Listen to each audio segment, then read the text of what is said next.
Hello, everyone. Welcome to another virtual astrology club. I am Claire Moon, and I'm coming to you live from my brand new apartment.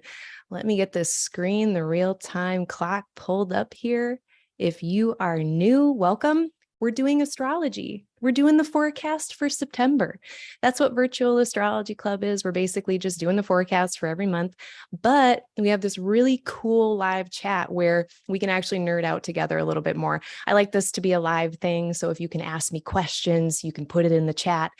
There is about a 20-second delay. So if I'm not getting to it right away, don't worry. I'm going to check it periodically through about an hour and a half, 2 hours at most will be here.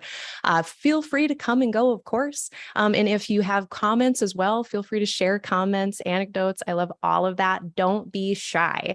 That's why we're here. So hopefully you can see the clock now. We have, well, it says Sag rising, but it's arbitrary. That's just right now. And I think, is there anything else I need to say before we get into it? Usually I kind of go through a little overview and then we'll get into the details. Let me just make sure all of my technology is working. It appears it is. And I guess, maybe too, I never introduce myself because it's kind of like, I don't know. I forget. I'm so excited about the astrology that I just am not even thinking about, doing the things that I should be doing as a business person, like saying, hit that like button, hit the subscribe thing.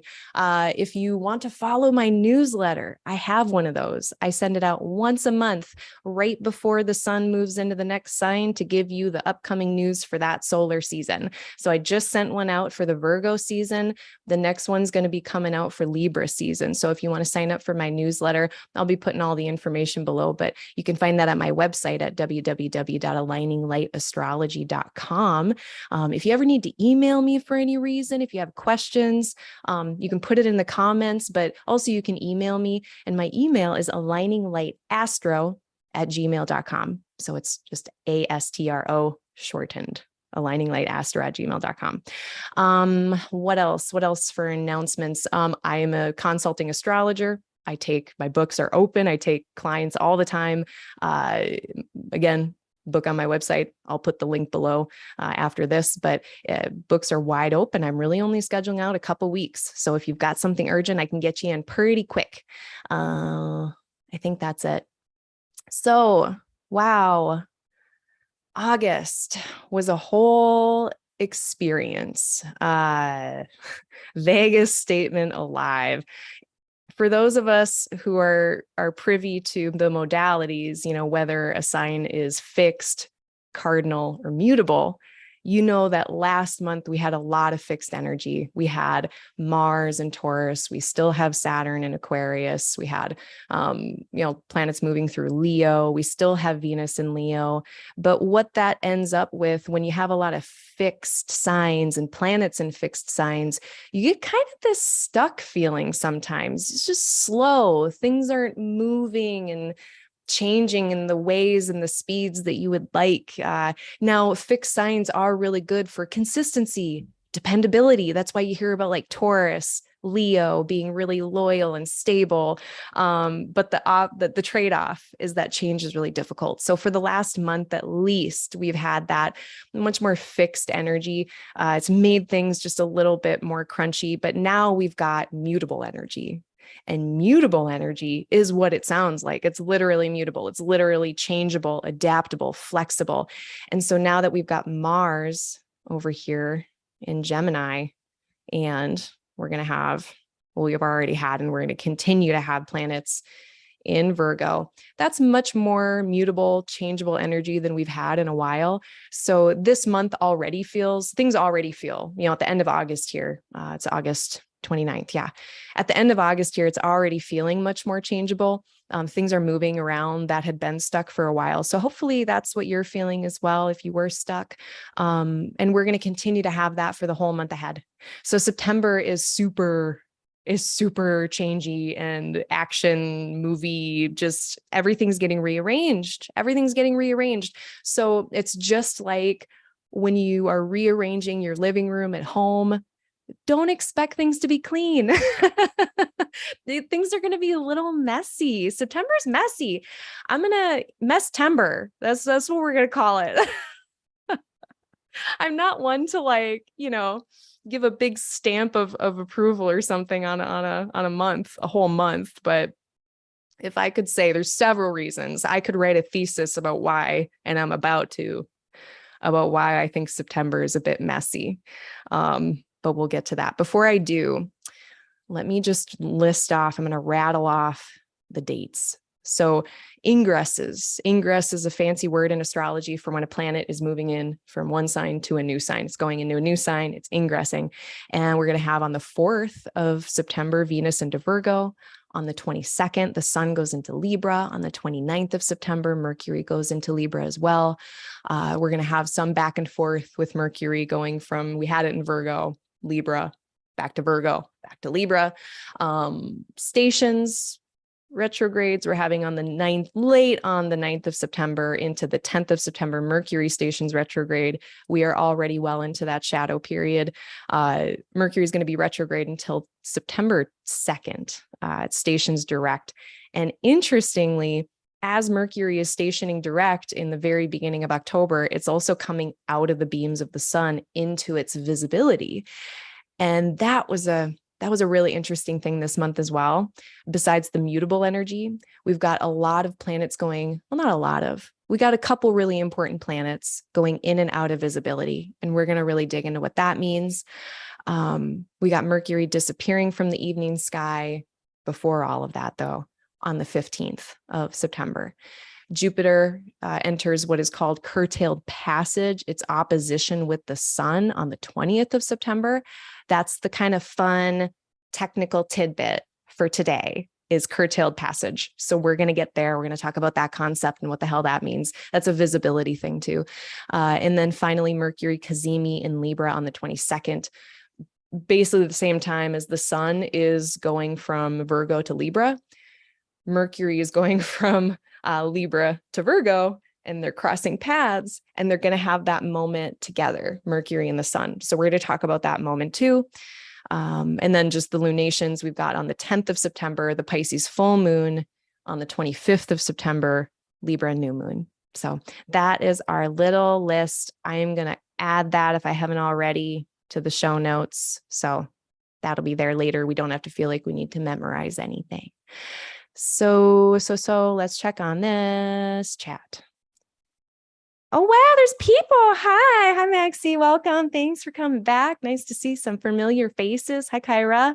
Hi, Adam. Welcome. So Kyra says, you said Mercury enters Libra on the 29th. Did I mean Venus? Maybe I did. Oh, let's see. Mercury goes back and forth. So we'll get there. We'll get there in the things. If I made a mistake, I will fix it. Thank you for thank you for asking that. But yeah, right now, Mercury is in Libra. It's going to be stationing retrograde. Okay. So with that, a couple wide thoughts. Let's zoom out first. I always like to zoom out first and then zoom in. I already had mentioned Mars, or did I already mention Mars in Gemini? Maybe I didn't. Big things. Mars is in Gemini now. Mars was in Taurus. It was square Saturn. I am actually, I know there's a lot of angst going around online right now about Mars and Gemini, just because it's going to be there for so long. It's kind of like finding out that you're going to be eating the same food for the next 7 or 8 months. And you're like, wow, I hope I like it. So, it makes sense why people might be kind of, a little here or there about it. But what I really like about Mars being in Gemini instead of Taurus is just that it's trining Saturn. So this is a supportive aspect. This is something that it's like before, when Mars was in Taurus here for the better part of 2 months, we had a square, which already is not an easeful feeling. Things feel harder in a square. We have to make changes, adjustments, pivots to kind of make things work. Now we get the satisfaction of solving that problem once we solve it, but it doesn't feel very comfortable. And that's what we had. Mars was also with Rahu. Mars was with Uranus. both of those things lend instability. So we've had Mars trying to put in effort, trying to act in the Taurus area of our charts. And it's really had a hard time for like the last, I mean, not this last week, but before that, like 6 weeks. So now what do we have? Now we have Mars, who is effort, action, ambition, and it's getting a helpful influence from Saturn. It's less of Saturn saying, no, stop, slow down. You have to proceed in this correct, defined way. And now Saturn is saying, oh, hey, Mars, here's this nice system to support you in whatever you're doing. Here's these nice, healthy boundaries and these kind of rational structural limitations to keep Mars on the straight and narrow as it's distracted by a billion things in Gemini. Gemini is more than two. So Mars it's like a little bit of everything all the time in Gemini with Mars. So we really want to make sure to keep focused, not 8 things. I know our society wants us to multitask all the time. I know we almost have to at this point to survive here. A lot of our work and our jobs require us to multitask. Speaking of baristas in the news, mega multitasker, regional champions, baristas, bartenders, pharmacists, literally anyone dispensing things. But we want to use those powers not in a way that leaves us feeling like cavalier or reckless. And with Saturn here, it's kind of telling Mars, focus on 2 or 3 things, And with Gemini too, it's like you can do all of the things, just like Austin Coppock says this. This is Austin Coppock wisdom. I believe that he got from his mom, basically saying, just because you can't do all of it now doesn't mean you can't do it later. So I like to remind myself that as well. And that's the antidote. The antidote for this Mars Gemini time is just like pick 2 or 3, focus on them, move around more mindfully, especially if you've got like Gemini in your 4th or Gemini IC or something like that. I have that. And I'm going to be moving around because I don't want to bang my hand on a countertop. That hurts. I don't want to accidentally slice my finger when I'm chopping vegetables. So it's all these little accidents that happen. My dad has Mars and Gemini on the rising, so it's like very apparent. It's definitely right there. So I've had a whole lifetime of watching Mars and Gemini, and he is this like incredible carpenter who is doing a billion things. Very intellectual and so sharp in mind and speech. So many skills and talents with Mars and Gemini. It's just kind of like, where are we pointing that thing? Where are we putting that effort? And are we investing it in a place that's actually going to help us construct something in Aquarius that we actually like? Can we have these 2 work together? Mars is doing things that then will pay Saturn back, maybe. All of these things we're focusing on and working on and efforting toward, all these balls that we're juggling in the air, we can really have it help Saturn be building whatever it's building in the Aquarius part of our chart. So much more easeful work, whistle while you work, maybe not quite that nice. It's a little spicy for that, but yeah, that's the thing. So mutable energy. Also a larger comment, not a lot of water this month. We have a lot of air. We have a lot of earth. We've got some fire. There's just not a lot of water. And when we don't have, in all of those qualities of hot, cold, wet, dry, when there's not a lot of wetness, that's our connective capacity with people. That's our compassion. That's our feelings, our perception that's like slower.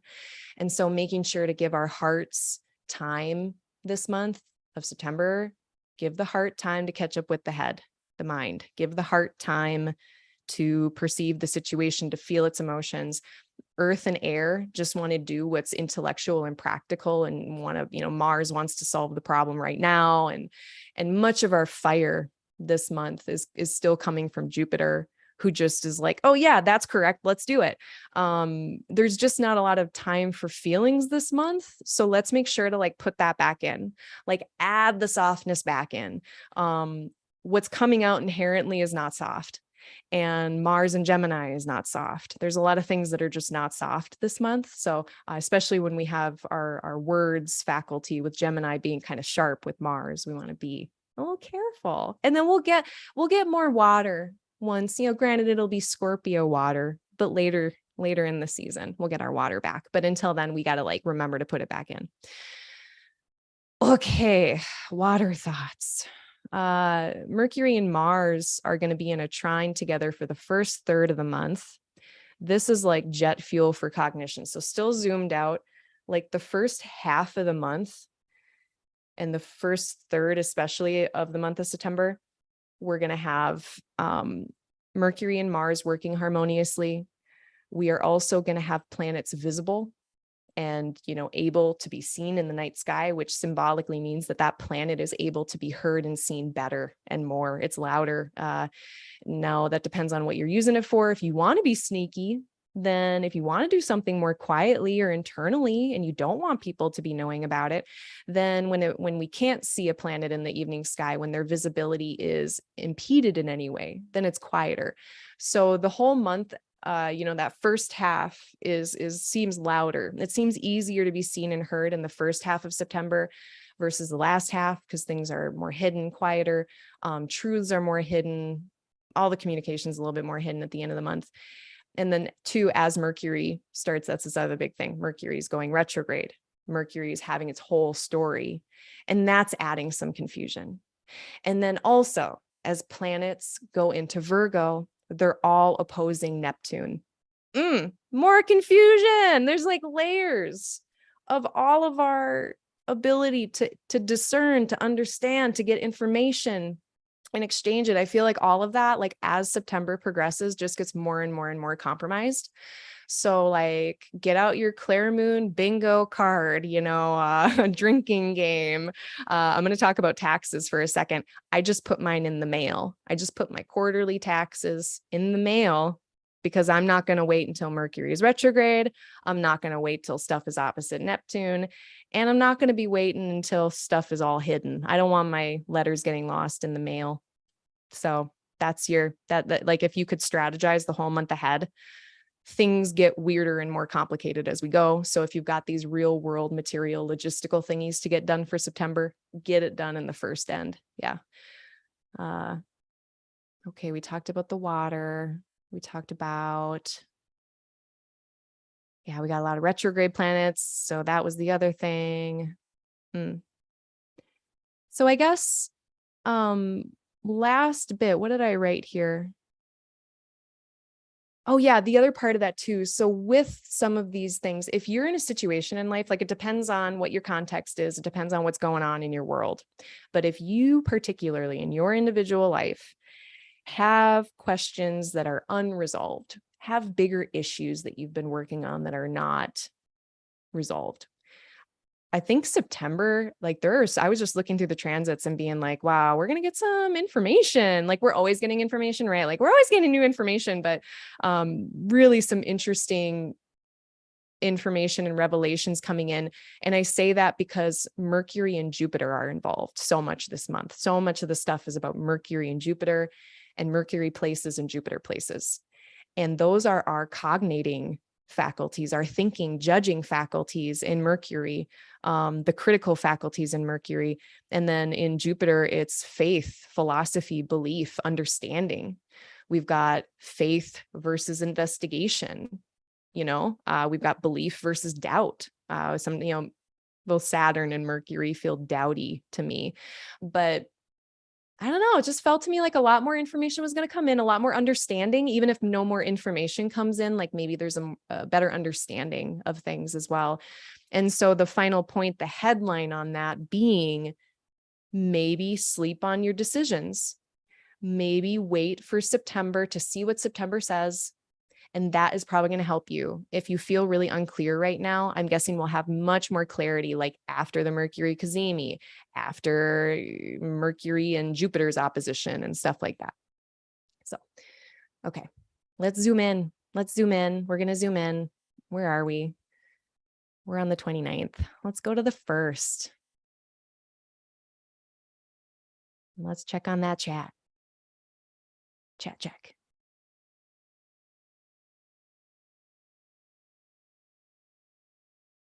Yes, Kyra, yes. We've got someone in the chat who's having Mercury opposite their natal Mercury. And anytime you have a planet transiting in the sky that is opposite the birth chart planet, that same planet, but in your birth chart, it's like that transiting planet is getting the exact opposite view. It's getting the exact opposite point of view. Like, I might be really used to communicating in this way, but maybe you have Mercury in Aries, but when Mercury's in Libra in the exact opposite place, all of a sudden it's like we're getting this impulse to maybe communicate in a different way, in the exact opposite way that we're used to. So it might be uncomfortable, having that planetary opposition between transiting and natal planets, but it also is very illuminating and also a good time to try new things, because you're kind of knocked off your game a little bit. You're trenched in habits and patterns. Okay, so let's zoom in. We're zooming in. I didn't have too much to say about the first. Moon is in Scorpio as we enter the month. It's going to be in this fixed modality and feeling all of this fixed energy that we've already been feeling. The Taurus areas of our charts have been getting stirred up since 2018. Saturn's been in Aquarius since the beginning of 2021. So, nothing too new, but every time the moon is passing through, any of these fixed signs, Aquarius, Scorpio, Taurus, Leo, the moon is basically pinging in and saying, oh, hey, here's that fixed energy for the day. So very much relax your shoulders, write a note to remind yourself to relax your body. Good day for some friendly competition, just nothing too serious. Okay.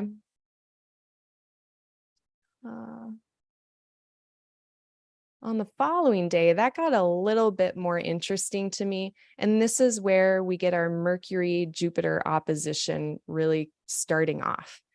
So we've got Jupiter here at 6 degrees of Aries, and we've got Mercury at 6 degrees of Libra.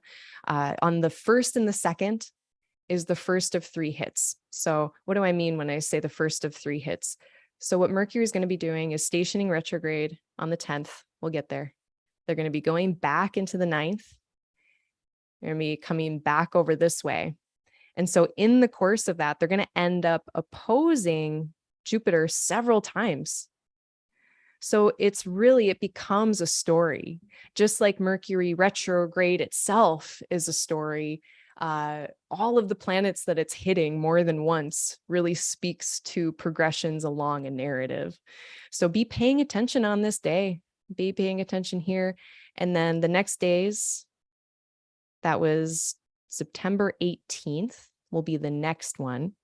And then October 12th, which is, beyond this month's talk. But those are the 3 hits of Mercury opposite Jupiter, where that story, whatever you start to see, if you're watching your life and you're watching the sky, the things that are correlating along those two, those are the dates you're going to want to watch for more information or understanding coming in. And again, that was 9/1, 9/18, and then 10/12. What I'm kind of wondering with this is how we can bring together information and understanding between these parts of our lives that are so different, and how we can incorporate that insight maybe even into the Virgo tedium, because Mercury is going back to Virgo. It's almost like saying, hey, we're going to get some information between, Libra, Virgo parts of the chart, and we're going to exchange them and learn back and forth. So, for instance, let's just say you had a Capricorn rising chart like the one we see here. It would be Mercury having some reconsiderations, rethinking some things, reconceptualizing the 10th house of career and life path, and bringing that information back into the 9th house of belief or worldview or attitude. Maybe we're changing how we think about career. Maybe we're changing, how much long distance travel in the 9th house we do as it relates to our career or our life path. So you can blend, you can look up the house topics for your Libra area and for your Virgo area and blend those topics together for this Mercury retrograde. I try to show my math a lot, and I try to also teach you all the fish so you can figure this out on your own too. I'm not doing that to be lazy. It's more like I just don't have time to go through every single rising sign. But that is what I'm doing is, you can Google those lists of words and start to put them together. That's basically what I'm doing. So anywho, what other themes? Jupiter in Aries, so righteous, very righteous. And I get to say that because I have Jupiter in Aries in my birth chart. So I'm very familiar with this energy. It is very much that martial, what do I think? What do I see right in front of me? This is my personal truth. It is like Jupiter is truth and knowledge and understanding. And it is like very direct, very assertive, and very forthwith. It is candor. It is frankness and honesty. The main thing with the Jupiter Aries is just making sure that you're checking yourself before you're wrecking yourself, that you are fact checking yourself. There can be a really fast sense like that you might feel like or there might be a fast sense of certainty because Aries is fast. But that's a trap. That is definitely a trap. Your human brain actually gets dopamine when you feel certain, not when you are correct. So, especially with Jupiter retrograde, retrogrades can mean inconsistency, retrogrades can mean unreliability. So you're seeing where I'm headed with this: unreliable, inconsistent truths, unreliable, inconsistent understandings, and maybe due to a lack of patience. So that's my main concern. Now, on the other side of that, we get righteousness. We get the fact that maybe you are right. And now you have Mars backing you, Mars who's willing to fight, Mars who's willing to assert the self. And I think a big challenge of this Mars in Gemini time, when, Mars is getting this really kind of supportive influence of a sextile. It's like Mars is exchanging notes with Jupiter, and it's very spicy. So how do we give our messages out? How do we share what we believe about the world, about this or that, about ourselves? And how do we do it in a way where that message is actually going to be received? Because it's one thing to come up with an idea or a belief or a consensus. Jupiter wants an overarching understanding, that Sagittarian or Piscean kind of overall understanding, that wide view. That's what Jupiter really wants. That's step one. Step two is crafting that message. Step three is maybe step two. I don't know. There's so many steps, but part of that has to be thinking about how the other person is going to think about what you're saying, right? That's Libra. How are they going to pick this up when I'm putting down? And are they going to pick it up, or are they going to be like, that's a pile of dog shit, I'm not picking that up? And you know what? It might not have been. And that's what we want to avoid. We want to avoid coming in too hot and then getting in our own way. I think that's a theme. So again, look at those 3 dates that I gave, that 1st, 2nd, the 18th of September, and then the 12th of October. And it might be some of these stories. No backyard brawls about politics, no backyard barbecue arguments, unless you really want to have them, but pick your battles. That's another Mars Gemini thing. Be picking your battles wisely. This is censorship though. If we go too far, then we get censorship. Libra gets so concerned. They're almost, it's like there's never action that happens because they're stuck in this loop of analysis, right? I always tell my Libran clients, my Libra people, it's not that I don't think Librans can't be decisive. Given the rest of the chart, I have met plenty of decisive Librans, but they're considering so much more that they need more time. Like I might be considering maybe just like a few variables, but a Libran person is considering like 25 variables. And so understandably, it takes them much longer to come to a conclusion and make a decision. And if you get stuck there, you will never actually say anything or do anything. And that's not good either. So if only there was if only there was a middle road, if only there was a middle way. Doesn't mean 50-50. No. Doesn't mean passivity. No. Doesn't mean that, what it does mean is we can be assertive. We can advocate for ourselves without being divisive. You can, trust me, you can. It's that Venus Mars play back and forth between Libra and Aries, me and the other, and how we can work together in a collaborative, cooperative, reciprocal way. But then now we're getting Mercury and Jupiter involved, which are much more about thought and belief and word and idea. So it's like, how are we working with all of those things and with other people? I think that's going to be a huge thing. And not only like this is a preview for me because I'm going to be watching this area for the next couple months, because when the nodes are done with Scorpio and Taurus, guess where they're moving? They're moving into here. And so all these themes are going to be coming forth. I'm going to get on with the forecast, but I'm going to come back to this later because I found a really interesting news thingy that corroborates with this. I'll get to it. It's going to be boring, but it's later. Okay. It's about science. So that's why I say it's boring. Okay. So Mars reaching the shadow degree. Let's talk about that. What is a shadow degree? Oops.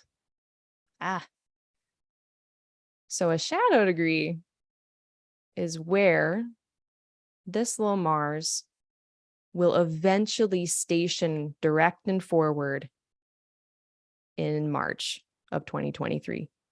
So on the 3rd of September of 2022, Mars is going to be chooching along and it's going to reach 8 degrees of Gemini. And then it's going to keep going and it's going to retrograde at 25 degrees eventually. And that's going to be in like November. It's not for a while, or end of October. It's like Halloweenish. And then it's going to chooch on back and it's going to station again in March of 2023 at this degree. So what this does is it starts the story. The Mars story has started as of the 3rd of September. I mean, honestly, like the Mars story already started on the 20th of August when Mars moved into Gemini. But now it's really like, so start watching, especially start watching then in your life, in your Gemini area, what topics are coming up, and watch those. Mars is going to go retrograde November, December, January, over the holidays, of course, right? Thanks. So pace yourself, definitely pace yourself. Things might get increasingly busy, because that's what Mars is. It's like, especially in a night chart, if you're a night baby, Mars is just action and effort. People are going to be working their buns off or running their buns off in the Gemini part of their chart. And Chris Brennan, I always hear him say how, like, you know, even if you're doing something you really like, if you're really, really busy with it, over time, it can become kind of annoying or irritating. And so for us day children, us children of the daytime, that's me, I'm a day baby. This gets more into the irritating category of things. So not a lot of water in the chart this month, in the sky this month. And we know that Mars is being Mars in Gemini. So again, just soften those edges if you find them, or don't, or strategically don't. So this is a concept too. Assertion and self-advocacy are fucking awesome. Autonomy, agency, all Mars and solar, Sun and Mars stuff. If you are someone who is more muted, someone who has a harder time standing up for yourself, asserting for yourself, especially verbally, like, I'm excited for all of those people, because Mars and Gemini for 7-8 months, that's going to help all those people. So if you find yourself on more the timid side, please like have permission to just like go forth and try to be more assertive. It might come easier to you. Okay. I'm already finding my tweets a little bit spicier. It's fun.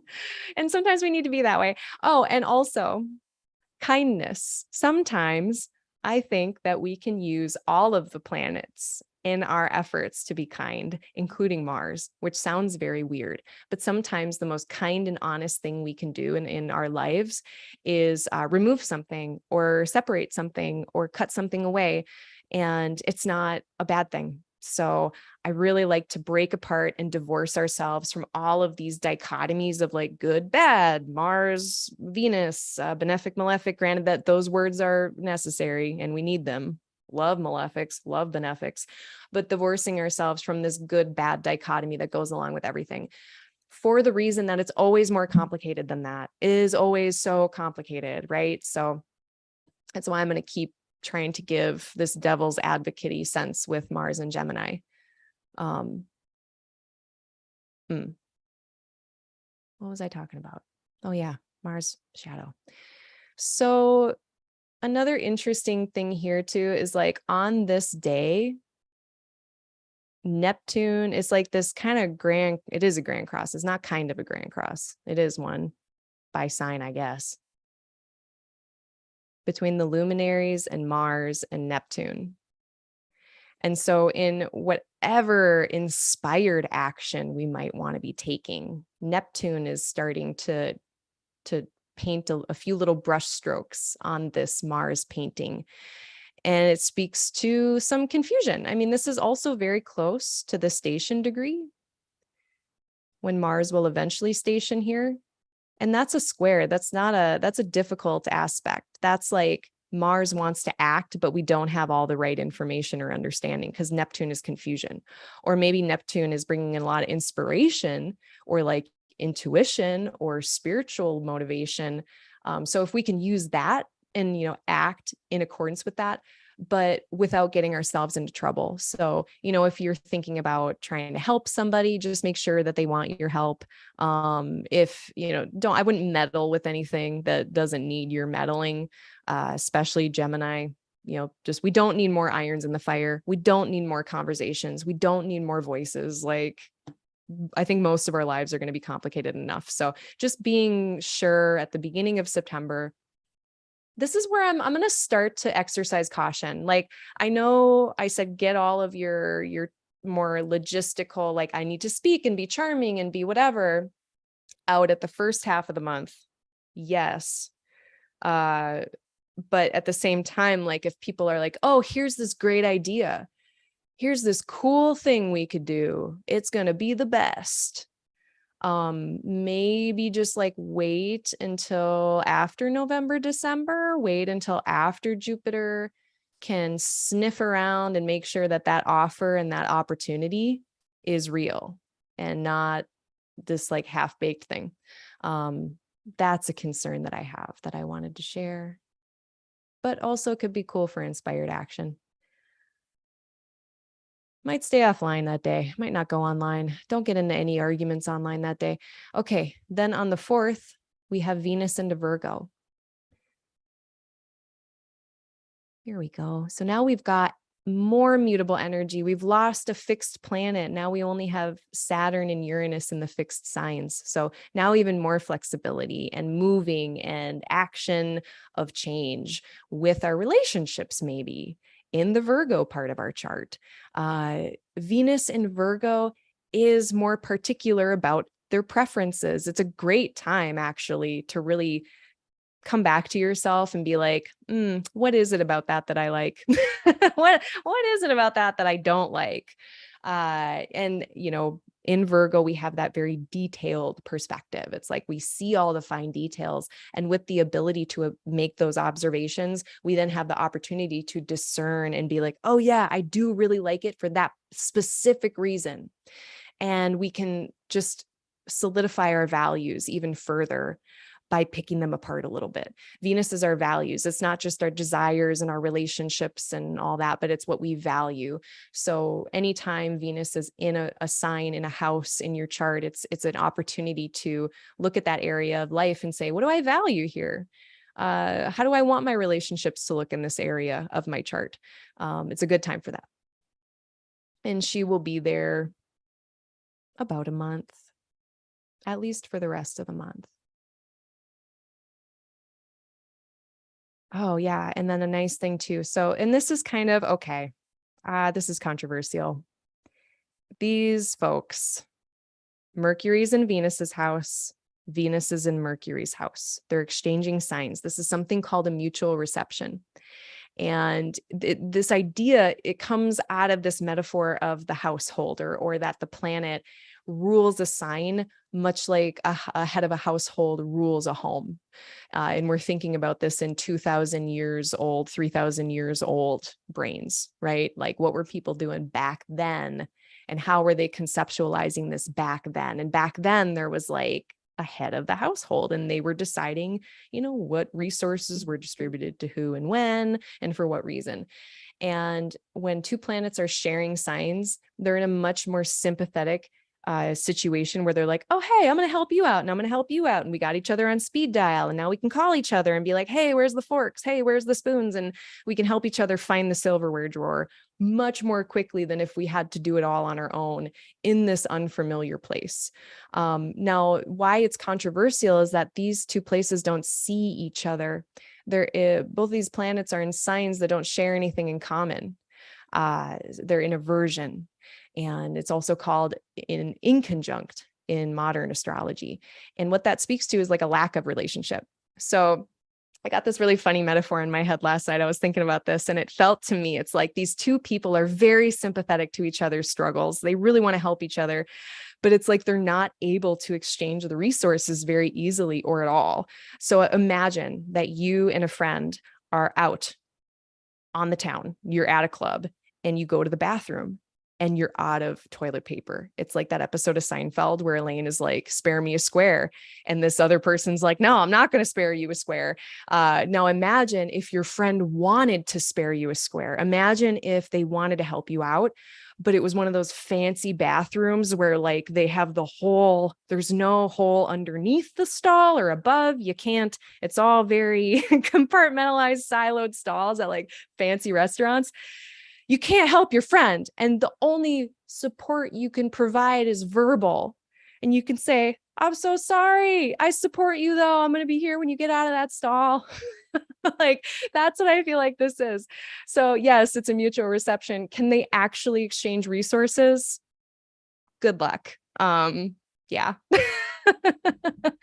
But it is interesting, and it adds something. Positive, slightly mitigating, at least we know our friend is with us in spirit, right? So that's that. So those two areas of your chart, I mean, just with all the activity there, I mean, look where Libra is, look where Virgo is, and just know that's where a lot of your peopling and communicating is going to be. So again, just using myself I'll just use this chart as an example again. Mercury retrograde aside, all the reconsiderations and rethinkings and redoings aside in this person's 10th house of career, 9th house of long distance travel, religion, advanced education. At the very least, there's just going to be a lot of activity here. Maybe you'll want to go abroad. Maybe you'll want to watch that Netflix documentary to expand your horizons from your couch. Maybe you would like to be thinking about your life path or your career. That's just on the mind, So there's going to be a lot of activity up here shared for a while. So then after that, Mercury meets its station. So we had been talking about shadow degrees with Mars. Mercury's already in its shadow, but then on the 9th, late on the 9th into the 10th of September, we're going to get Mercury stationing retrograde in Libra. And so retrograde in general, it speaks to going against the grain. It's like that planet is moving in the opposite direction in the sky, according to our eyeballs. It's doing the opposite thing it should be doing. So planets in retrograde are doing things unexpectedly. They're doing things in a way that maybe mainstream society at the time does not expect them to do. And that doesn't mean there's anything wrong with that planet per se. It just means that might be kind of harder for them to do what they want to do. So that can also be retrograde planets can mean having to do things over again, having delays, having to do things twice, going back to the drawing board, circuitous routes. It's not straightforward. So keep things open-ended, keep things experimental. If you feel like it has to get done right this minute, ask yourself if that is really true, or if it can be more open-ended, if it can be a later date. All of that is okay. Now, if you have to absolutely do stuff, travel, sign documents, sign whatever, agree to agreements, just double check stuff, fact check things, reread everything more than twice. Just be careful, do your best, and know that if something comes up, despite your best efforts, maybe you did leave for the airport an hour earlier. Maybe you did double check all of your boarding information. If something does come up, you can be like, oh, it's astrology. Haha. Wow. Amazing. It works. Instead of like being like, oh, this is going to be the worst thing ever. And then also knowing if something does if something gets funky during Mercury retrograde, if anything funky happens, if there are shenanigans or missteps or mistakes, know that that is like a 3-week narrative, maybe a little longer with the shadows on each end, but know that that story comes to a close. And so if you have something in the month of September that ends up messy, mess-tember, by October 2nd, a resolution should be in sight.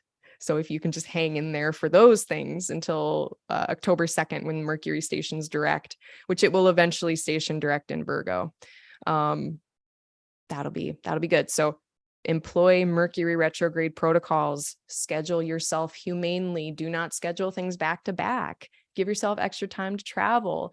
If you have a confusing situation, let things air out for a week and see if more information comes in. Yeah, sleep on the emails. I say that every time. That's part of the bingo board now. Wait on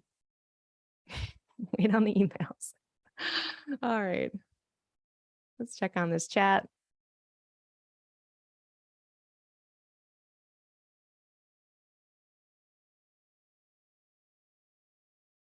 Not too much going on in there. Okay. So, and two, if I skip any aspects or things that you wanted to talk about, I'm not going to hit everything, but if there's something I missed that you really wanted to hear about, let me know in the chat too, and we can go over it. By the 8th of the month, we do also have, I didn't mention this, but the sun is going to be in a trine with Uranus.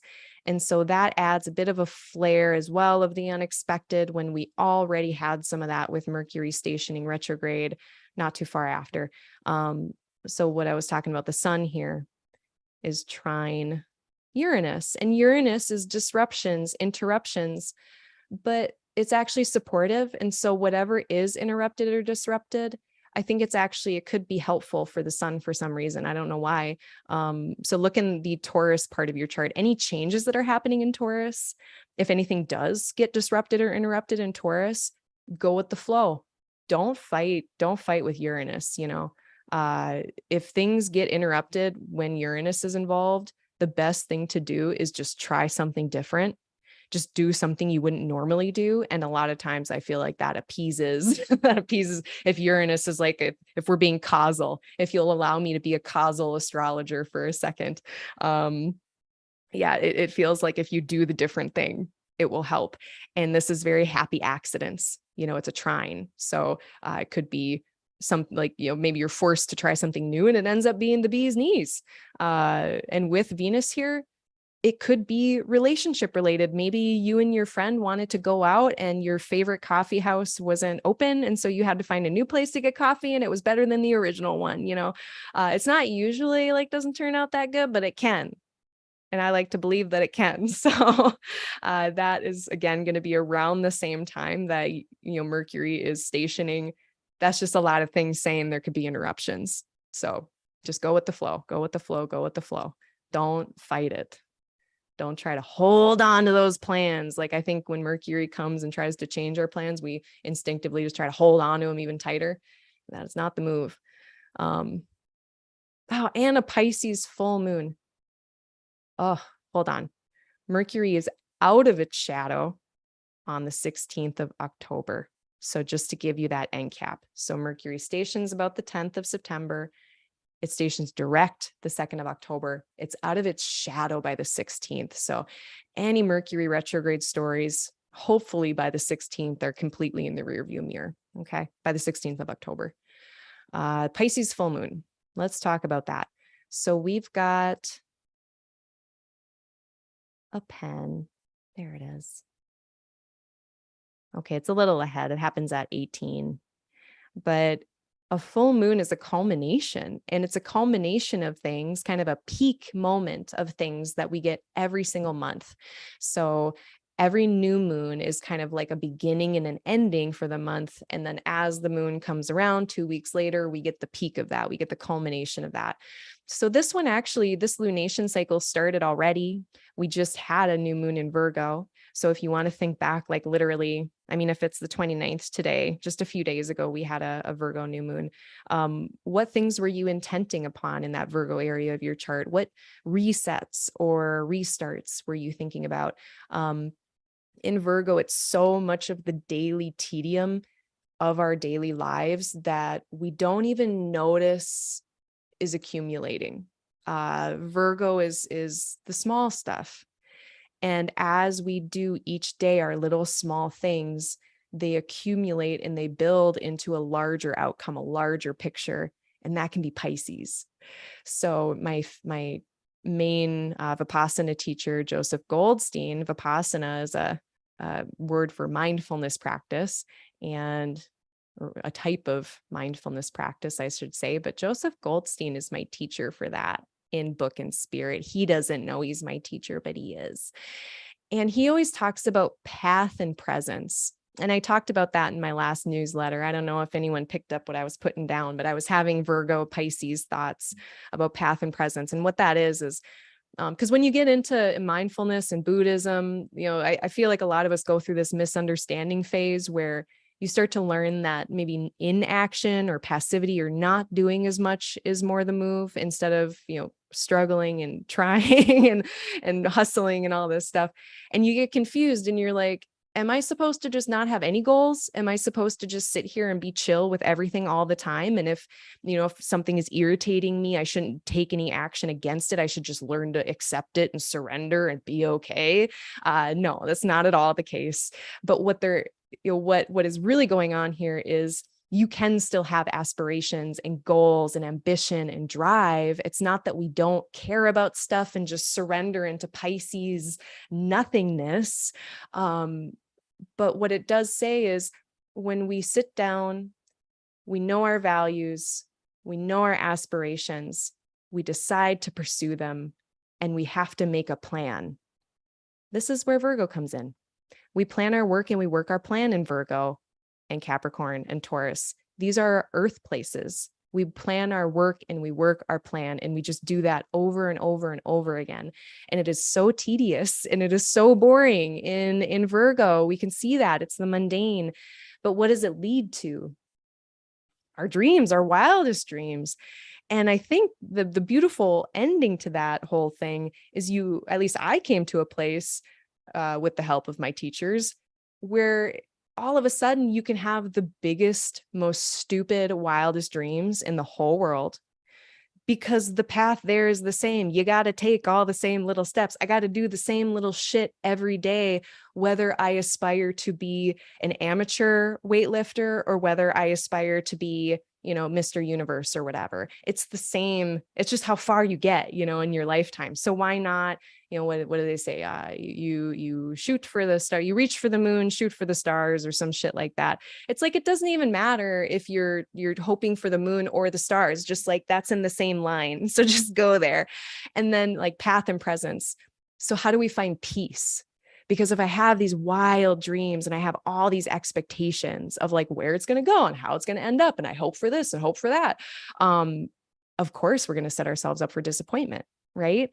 So we plan our work and we let go. We just do the work and we let go. We do the work, we let go. We do the work and we let go. And eventually we see, oh, wow, look at how far I've come, and that's cool. And then we let go. And in that, I think we can find the Virgo peace. We can find the peace and the stillness that I think can exist in Virgo. I think there's peace across this whole axis. There's a Piscean peace that comes with surrender and just like whatever. And there's a Virgo peace that comes from just focusing on one task at a time. Because when you focus on one thing at a time, and you're just really into the very detail of it, which a crafts person in Virgo, that's how they operate. There's peace in that.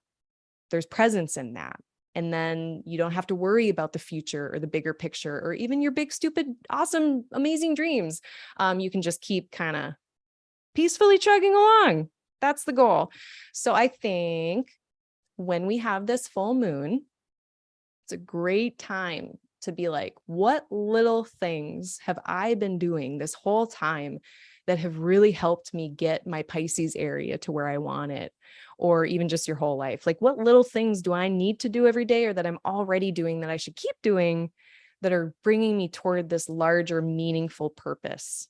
I think that's the move. And, Neptune is here, very spiritual, very creative and artistic.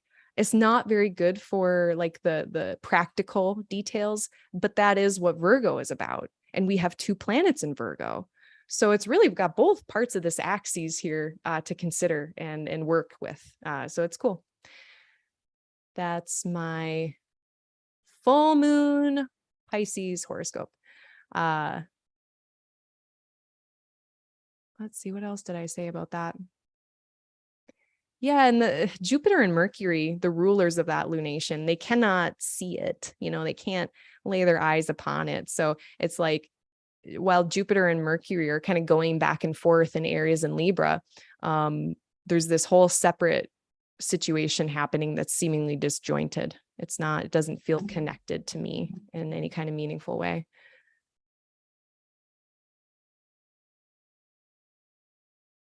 Okay, I think, yeah, and just bringing back in that Sun trine Uranus, that's the last thing I'll say about this full moon in Pisces, is that at the same time as this full moon in Pisces is happening, this culmination of all of our little efforts and our big dreams, or, the little things and the purpose and the meaning that they have for us, even if they maybe feel small, but they are meaningful. Uranus is here being like, oh, hey, what's like the changes and the new things that you're doing, the innovation you're bringing in, the inventiveness that you're bringing into this process. Yeah, and trying new things. That's part of this too. And it's in a sextile trine relationship, which is why I'm encouraging it. Okay. On the 11th, then the moon is going to move on to this Aries Libra axis, highlighting these topics. So if by the 11th of September, you're not quite sure what's going on between the Aries Libra parts of your chart, when the moon is here, it can tell you a little bit. And you might be feeling extra on these days on September 11th, extra fires of righteousness in the belly, in the chest. So if you're online and you're like getting all activated, just like try to catch yourself, try to catch yourself when you get activated, and then just like, decide what you want to do then. So we can be really intentional about what we're doing with that Jupiter. Yeah, might be a day to wait until the 13th to send that email. And now on the 12th, we start to see, and this is going to be the case for a good week, this Mars-Venus square. It's just more of this. It's not like a polarity, but certainly we have Jupiter and Mercury in the sky having this polarity of like, I want to say this shit, but I'm pulling back for these reasons, or I'm trying to balance, being forthwith with censorship or self-censorship, or, just being thoughtful. It's almost a similar dynamic here, a bit of a similar dynamic. We've got Mars in Gemini being like, yeah, let's clearly say the shit. Like Jupiter and Mars, they're like on team, let's fuck shit up. Let's fuck around and find out. Venus in Virgo and Mercury in Libra are like, oh no, we do not want to. You don't want to fuck. You don't want to find out. You don't want to find out. Don't do it. We're not going to find out anything. So it's very much that. That's going to be all month. Mars has the upper hand in this position. It's overcoming. And so Mars really does have the final say with Venus. And Venus is not in her most strong place to be pushing back against Mars. Venus is in a more internal, receptive place. It's not doing the action. It's not doing the emitting. That's what Mars is doing. And then Venus is just having to like deal with it and try to wrangle it. And I think that's almost what Venus and Mercury are doing up here all month, is really just trying to wrangle in Jupiter and Mars, for better or for worse. So be watching out for those dynamics inside of yourself. And again, there's 2 sides of this coin, and it really depends on the context, how we use that spiciness. So mental gymnastics was another thing I wanted to talk about. So, this sky to me feels like Mental gymnastics. Okay. If you're not familiar with that term, what I mean by that, when I say mental gymnastics, it's when your mind is trying to justify something it knows is wrong. When your mind is trying to justify something you know is not the best course of action, we're usually being led by Mars and Venus, our desire, our ambition, our drive, and we're not being led by Saturn, Mercury's faculties. So if you are like in a situation where Mars is like, hey, let's do the thing. We know this and this and that. Like, let's do all these things. Or maybe Mars is like just so curious and it's just like, oh my God, we could do so many things. What if we did that? What if we took the pottery class and the self-portrait class? But what if we just put them on the same day and then we could get this done? And like, you're trying to justify something to yourself that you know, like that's too many classes. You can't take both. You have to choose. Mental gymnastics, watch out for it. I think Jupiter is going to be wanting to do it. Mercury is going to be wanting to do it. They're going to be wanting to manipulate things a little bit. Watch out for that. So by the 14th, we are going to have, the Saturn-Uranus square has been going on forever. Like I mentioned, it's not new energy. This reconstruction project between Aquarius and Taurus in our charts has been going on for a couple years at this point. And what is going to be happening is it's just getting really close. So by the 14th of the month, we've got these two coming into the same degree, right? Within a degree, not the same degree. They're not in the same degree, but they're within 1 degree of each other. I mean, even within 3 degrees is within striking distance. It's that, but within 1 degree, it's even stronger. And that's just going to keep heating up all month. So if there is frustration between your independence, wanting to do your unique self in Taurus, wanting to, have room to be authentic and maybe not being able to because of Saturn, whether that be pandemic restrictions, whether that be some other system or structure in your life that is happening that's slowing you down. Just be patient. Sorry, I hate it. I hate to say it, but we just have to continue to be patient with this very crunchy energy. It's not going anywhere. And on the contrary, on the 14th, it is getting more. By the 16th, Moon is with the Venus-Mars square. This was a day I designated to mind your own business. This is becoming a thing I have every month, the mind your own business days, which most of the time is when the moon is with Mars in some respect. That's not good. Now here, it's at the same time that Venus and Mars are squaring each other. And, a Venus-Mars square can be sexy. It can be very sexy, right? Like sex doesn't feel good unless there's friction. Like you need Mars for this stuff. So I don't want to like discount it. It could be cool, but like at the same time, just be careful. It's very assertive and very direct. And with the moon here, we're feeling that assertiveness very deeply. So just if you are someone who is courting someone else, be really gentle. If you are being courted and someone is being like really assertive, just like, protect yourself, have good boundaries, because that could be a little bit of what happens. It's just over enthusiasm, maybe. Not a good day to get on fights online at all. There's just so much self-righteousness, so much potential for misunderstandings. That's a good word, misunderstandings. Venus and Sun. I love Virgo. Got no problems with Virgo, but they can be pedantic. They can pick out something that doesn't fucking matter and just focus on it and be like, yeah, but it's algorithmic, blah, blah, blah, when like it doesn't matter. And that's that Pisces Virgo axis as well, being able to discern which details don't matter. But when you're arguing with someone and Virgo gets into that argument, it's like a literary pit bull. It just will not let go of the tiny detail. So no internet fights on the 16th. It won't be fun. Are they ever fun?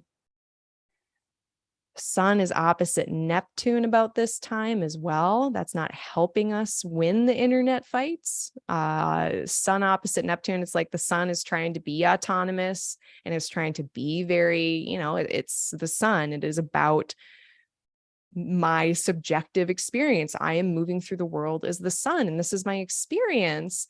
And I'm trying to stand up for myself, but then Neptune is like, yeah, but what about the other? Yeah, but like, let's accept and surrender on their behalf. And Pisces is not forthwith on the facts either. So it's just not a really good, it's a mess as far as sparring. Just don't do it. And like with your spouse too, like beyond online. I'm saying online because that's about all the fights I'm getting into right now is like, it's not going to be with people in person because I'm literally in a cave and I'm not talking to people right now. But like, if I were, if you do have other humans in your life, not a great time to spar at the middle of the month. It's going to be messy. So then on the 18th, this is that second of 3 hits of Mercury and Jupiter opposition. So now that story that started at the beginning of September, now we're getting the second hit of that. Maybe another wave of understanding, another set of information is coming in, added to the story. Yeah, we already talked about like knowledge and wisdom versus faith and belief. All of that has its place.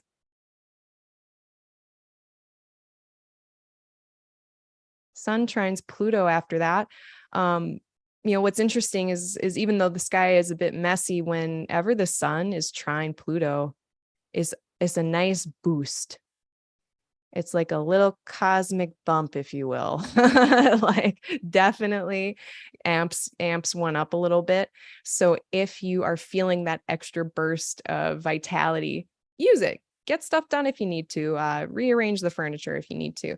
What I also like to use Pluto transits for when it's a trine like this, so not conjunctions or squares or oppositions, but sextiles and trines with Pluto, I think that it's a good opportunity to work with the challenges of Pluto. It's like when your mind is more open to psychotherapy or something like that, when your heart is more open to change, that feels like when we're in a trine with Pluto, with a planet. So very interestingly, at the end of Virgo, if we do the decans, if I'm taking the decans work of Austin Coppock, he talks about this last decan of Virgo being this place. I mean, there's like sarcophaguses and coffins, imagery and death and corpses, and it's just always deathy. And it makes a lot of sense because it's the last part of the harvest season before we really, we're now officially losing light. I mean, it's that last moment where we were said to be in the part of the year in the northern hemisphere where we're gaining light, and now we're entering into this area where we're losing light. And also it's the end of the harvest. Like we have to harvest the grain to make some bread. We got to kill some plants to make some bread here. We got to let go of our projects to reap the benefits. And so there's like this weird, like little clinginess here, I think, in that third decan of Virgo, that we have to let go of something, let go of the process or the project. And Pluto has those themes of letting go and clinging and stuff like that too. So in the material earthen realm, things that you can hold tangibly in your hands, or intangible things that have very tangible outcomes. If I have like some kind of issue in my life that's costing me a lot of money to deal with, divorces, addictions, whatever manner of thing that happens in life that affects your pocketbook, or just like a wild pursuit of perfection or something that really is deleterious to your material world. Now is a good time to let go of some of those things. Yeah, it's a good time to let go. Might be more successful. Or if we're not ready to let go, because Lord knows we got to let go like a billion times every day for the rest of our lives. It's not just one moment, and just investigating it. Because I think Pluto does get into those deep hidden things, those patterns and cycles that are very deep within us. And it's a good time to explore those when the sun is with Pluto. A good self-discovery.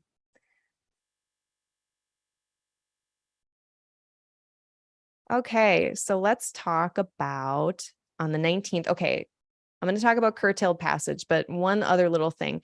So Venus is trining Uranus, and that's another fun, inner planet potentially having a positive interaction with an outer planet. Again, these outer planets, they are little shysters, but they can bring some cool stuff. And this is very, again, happy accident territory. That's what we can hope for when Uranus is maybe having us be disrupted, interrupted. We also have a chance to do something different. We have a chance to innovate or to just try anything new at all. And with Venus, it's how we're relating. It is how we are pursuing our values and our preferences. So doing that in a different way, try the new thing. Like I mentioned before, if it's more relationship oriented, go with the flow. Could be fun. Curtailed passage. Let's talk about curtailed passage. So curtailed passage, curtailed. Am I saying it right? Curtailed, curtailed. I win the spelling bee. This comes from Demetra George. And this is, what is this? Chapter 23, page 275 and page 276, visibility. And when, I didn't know this. I actually had to read this like 3 times before I figured it out. Anytime a planet is opposite the sun, a visible planet, particularly Saturn, Jupiter, and Mars, because as we know, Mercury and Venus, they're too close to the sun. They don't get that far away. They're never going to oppose the sun. But the planets that will oppose the sun, including Saturn, Jupiter, and Mars, they will do so during their retrograde time. And there is a special little range within 15 degrees of exact opposition. So 7.5 degrees on this side, 7.5 degrees on that side. Wow, it's probably more like a little bit and a little bit. Jupiter's in there. And what visually happens is that when Jupiter is either rising over the eastern horizon or setting over the western horizon, when it's close to the horizons, this part, it disappears. And then up here in the night sky, Jupiter becomes visible again. Like, so later in the night, it is visible. You can still see Jupiter. It's not like Mercury, who's entirely hidden under the beams at this point. But by the horizons, you can't see him. And so it's a little precarious. It's a loss of visibility. And when we have even just a temporary loss of visibility, whether that be with an eclipse, occultation of the light with that, whether we lose visibility due to being under beams of the sun, in this case, we're losing visibility for a different reason astronomically, but the symbolism is all still the same. So a planet that is not visible in the evening sky is working in a more hidden way. It's working more quietly, maybe even more internally than externally. But whatever that planet is setting out to do, it can also be harder for it to do that. So that's the little bummeroni. That's the little, that's not fun.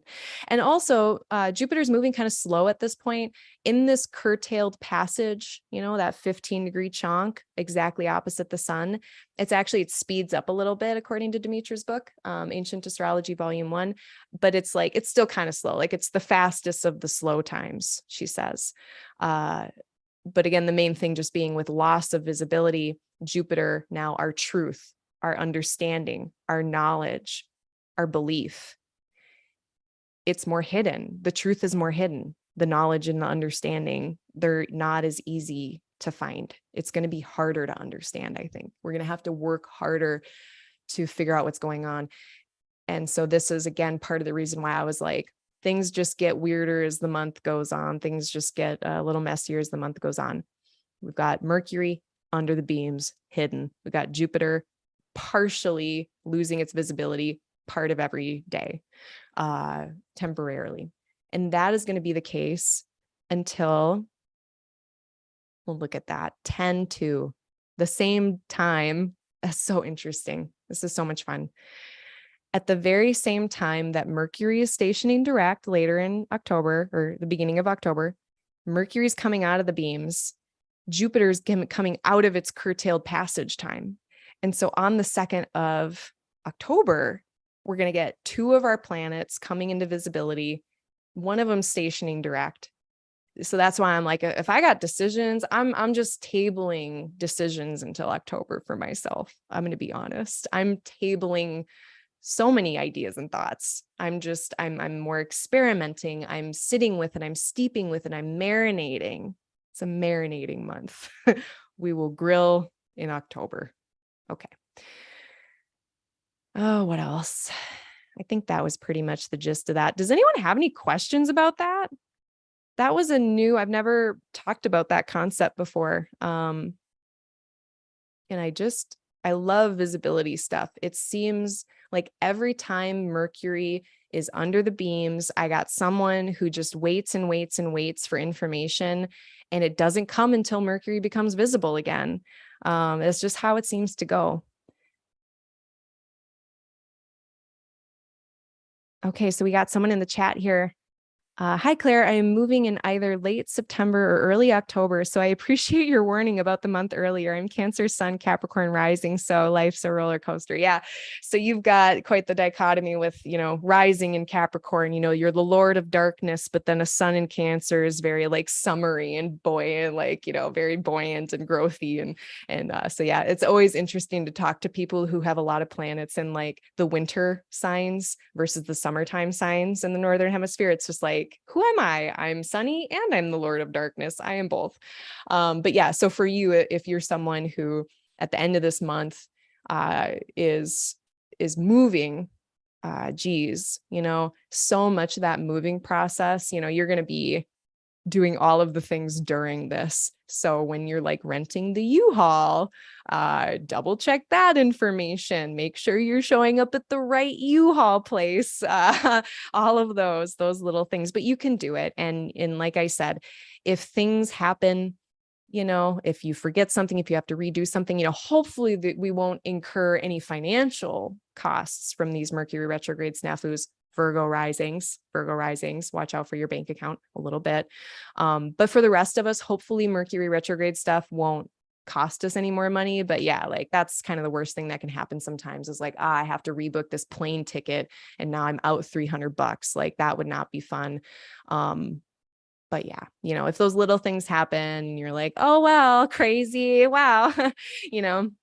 Astrology works. And, I always say with Mercury retrograde, it's an opportunity. I don't hate them at all. I've really grown to find joy in Mercury retrogrades because we get teacher Mercury teaching us, validating with us how we think about things, what we're thinking about, and in what ways. It gives us an opportunity for that. But unfortunately, we also have trickster Mercury. It comes as a package deal. When you get Mercury, you get teacher and you get trickster. You get both. You can't get just one. So sorry. Good luck though. All right. What else? Oh, here's another thing too. So, one thing to think of with all of just this interesting Mercury, Jupiter stuff, truth and knowing, privacy and secrecy. Sometimes we withhold information or other people withhold information for a certain period of time or for certain reasons that are totally reasonable. Like if we don't know something, it could be for a very good reason, or it might just be that, the other person needs that privacy. So if we want to withhold information, that's okay too. There's nothing wrong with privacy. I always like to say that and I learned this from Victoria Albina. She's a master's of public health and a nurse practitioner, Victoria Albina, Albin with the thing, tilde A. Awesome, by the way, especially if you're a people pleaser. Her work is outstanding. But she always talks about secrecy versus privacy. And I was like, oh yeah, that makes a lot of sense because it's like, especially for Scorpio planets, like privacy is so important. Cancer planets are also usually a little bit more private. But that's okay. There's nothing wrong with privacy. It's when people get all secretive and secrecy and like secrets and lies and like, you see how like the flavor can be so different, but like literally the same things are happening. So Just something to keep in the back of your mind, just as a way to kind of have respect and compassion for people when we might be really eager for information. Yeah. Yeah. And then again, that's September 19th to October 2nd. That is Jupiter's curtailed passage, September 19th to October 2nd.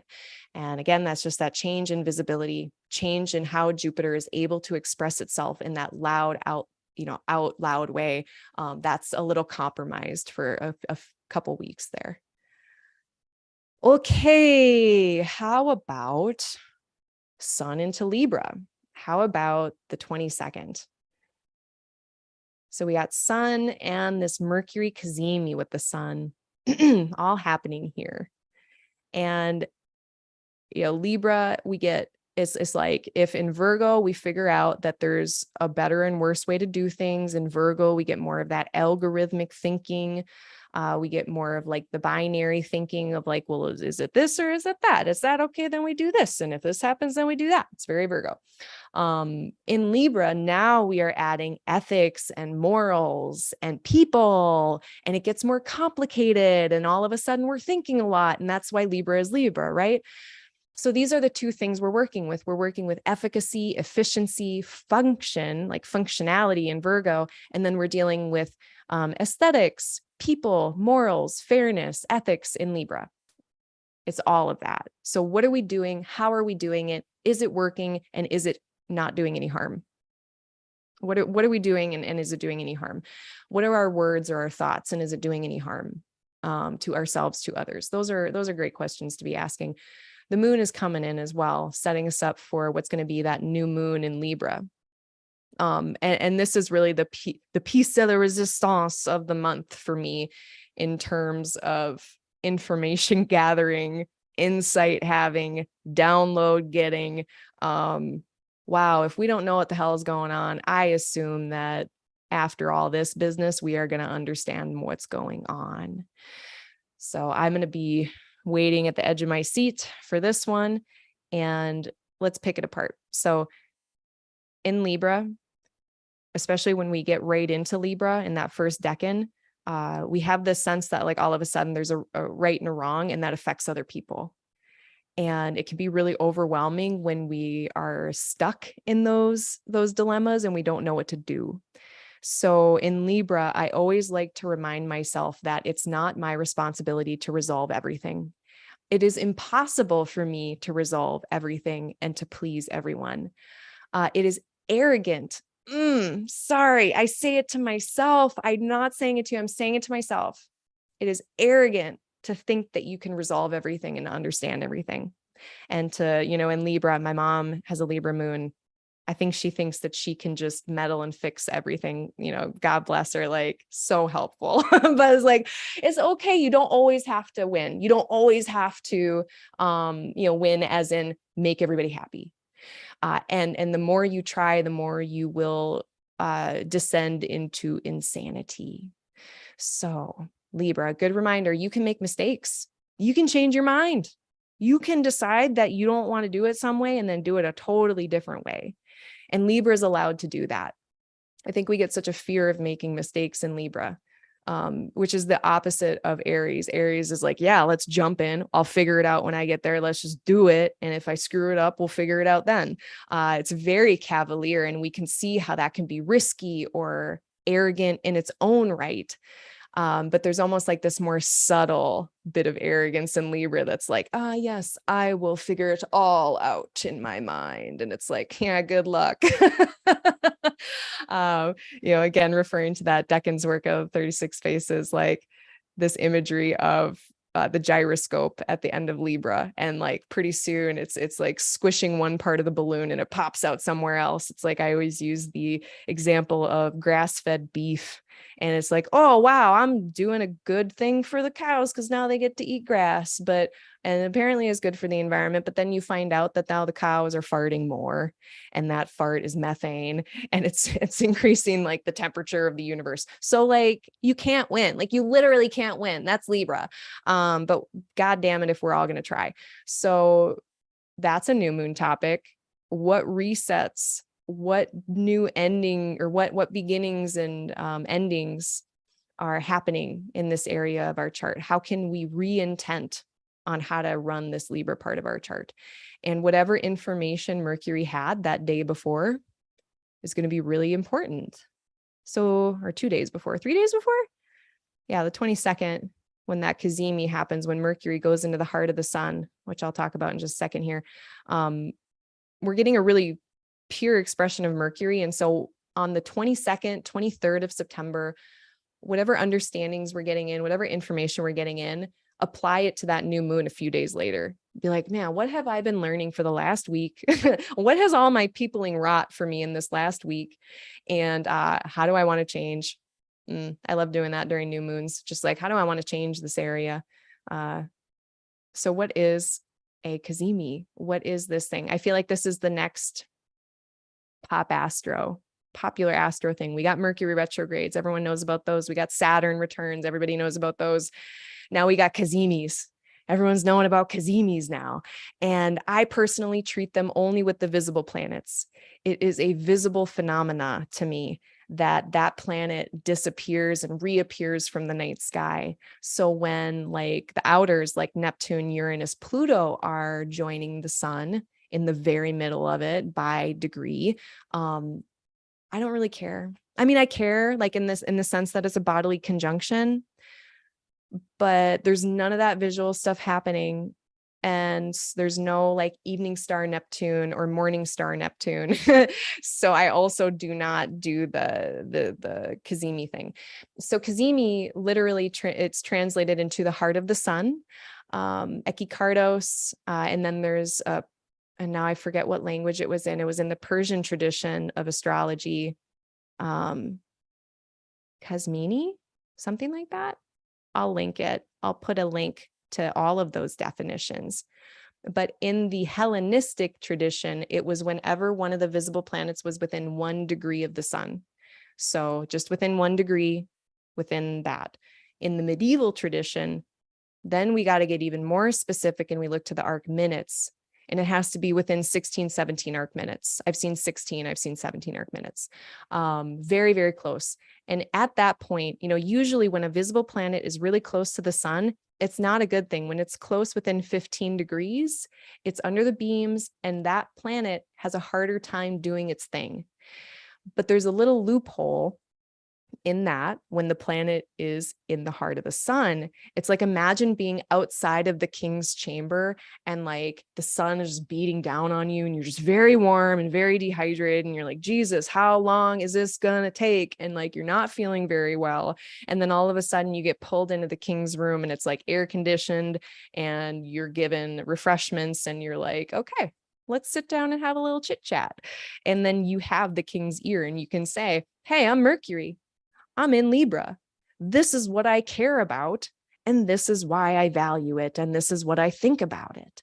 And the sun, then this is part of us. Like we are the sun. And that's our kind of life force that's pulling us through life. That's the sun.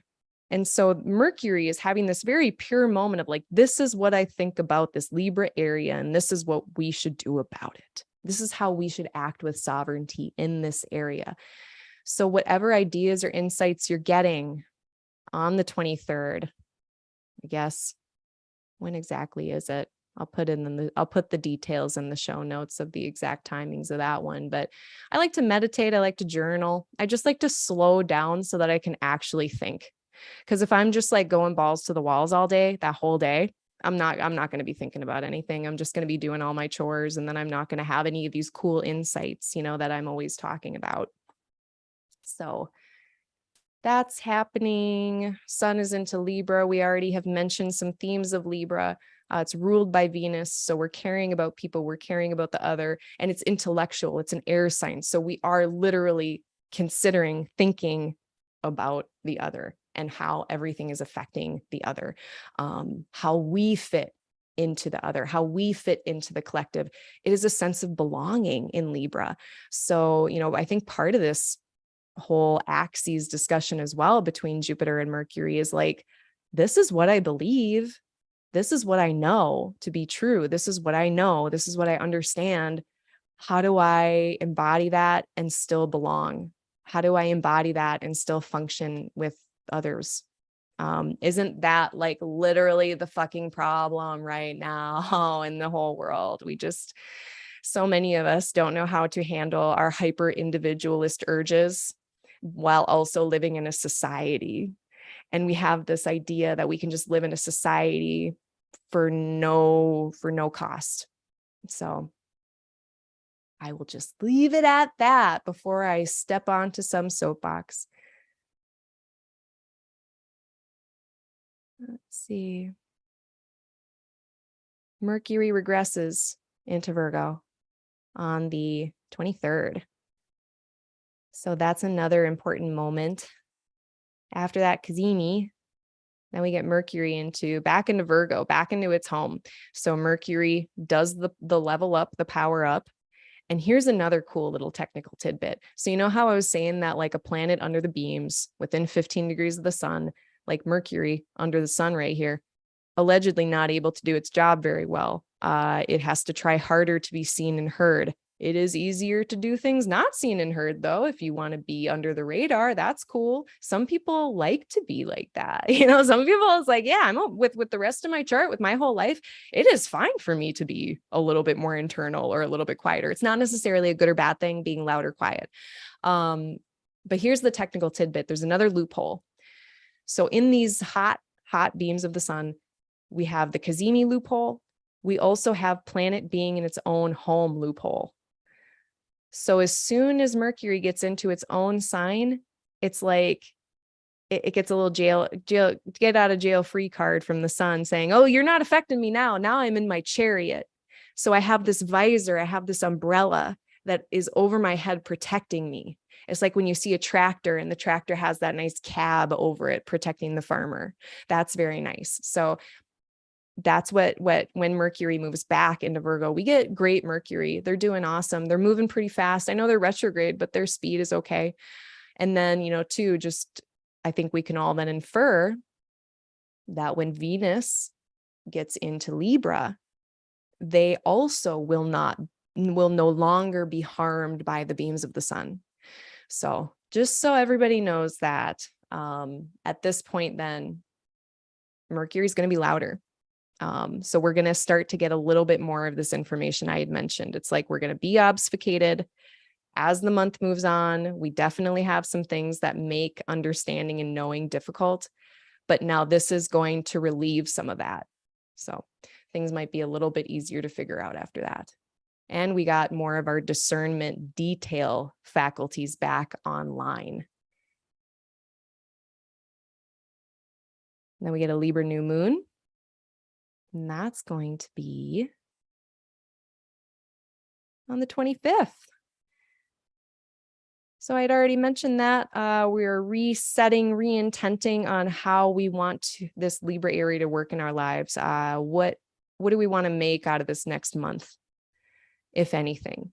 Maybe it's depends on where it is in your chart. So again, if this were like the 9th house, Libra in the 9th, maybe we're setting new intentions on learning something advanced. Maybe we're going to do some continuing education on something we're already good at, expanding our horizons. Maybe we're going to do long distance travel differently. Maybe you've always gone on vacations that are really relaxing or tropical, and maybe you want to start going on adventurous vacations. Maybe in the 9th house, you've always believed in this way of seeing the world, and maybe with this new moon, you see a different way. And you're kind of having a new birth in that area of philosophy and worldview. It's also the place of astrology in the 9th house. So in this hypothetical chart with Aquarius rising in the 9th, maybe we set new intentions on how we want to do astrology or any of those divinatory things. So it's very, very nice time. And, Venus can't see it. Venus is not able to really do much with this lunation as far as directing it or providing guidance. They're distracted by whatever's going on in Virgo. I don't think there's anything else I want to say about it, but clearly all of these themes with Jupiter and again, how do I embody what I believe while also finding a way to belong? How do I rectify what I know to be true with all of the peopling in my life. That is the thing.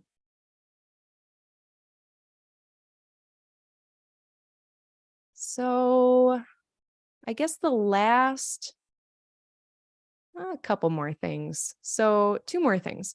Mercury trine Pluto. So another good thing to know is that while these planets are at the end of Virgo, they're also trining Pluto. And I had mentioned when the sun was trining Pluto, how that is an opportunity potentially to work with these Plutonian topics in a more successful way. And same thing goes here. Whatever Venus and Mercury are sending down to Pluto, it's like they're saying, okay, here's what I value, and here's the details of how we want to do it and make it come about. These are the little things that I want to do every day with these people. This is what I want my relationships to look like. This is how I want to think about these things.